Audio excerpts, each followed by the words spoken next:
Okay, setiap design kita ambil satu design je lah compare dengan aku paling banyak design aku keluar untuk satu, paling banyak lah is kita ambil 2000 pieces saja untuk satu design. Okay, Adidas kalau kedai dia ada 2020 piece, ambil lah 2020 lah kita cut short. Satu kedai kita ambil lah, satu kedai tu memerlukan 100 pieces je lah untuk design tu letak dekat kedai. Kalikan dengan 2020 ada berapa is? 200,000 lebih apa Yelah. 200,000 lebih. 2,000 Okay, 200,000 aku pergi submit ke kilang. 2,000 dengan 200,000 pieces.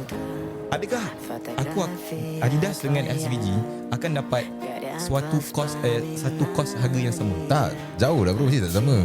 Mestilah jauh, betul. Aku kemungkinan kita ambil roughly, aku akan dapat RM60. Kau lagi mahal lah. RM60. Dia okay ini aku breakdown je lah. Breakdown je. Adidas tak sama aku kot. Okay, aku ada kenal banyak kilang dekat China yang memang buat barang untuk brand-brand around the world. Okay, kalau ikutkan kuantiti 200,000 untuk sehelai jersey, baju tu kau tahu berapa ringgit akan jatuh? Kalau kau rasa berapa? Okay, aku prediction kau 200,000. Apa selai tu jersey akan jatuh sekali dengan patch, sekali dengan kau punya RM60. okay, Dia punya akan jatuh mungkin separuh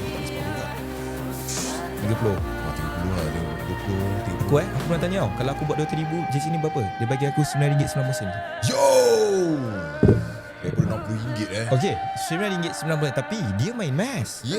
Kilang kan main mass. Okay, so itulah aku cakap, orang compare brand SVG sebab diorang konon-konon tahu kos kita berapa lah sangat.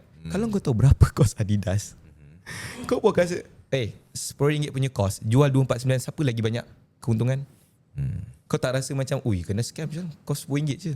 Tapi it's about branding. Adidas pula, why kenapa dia dapat harga RM10?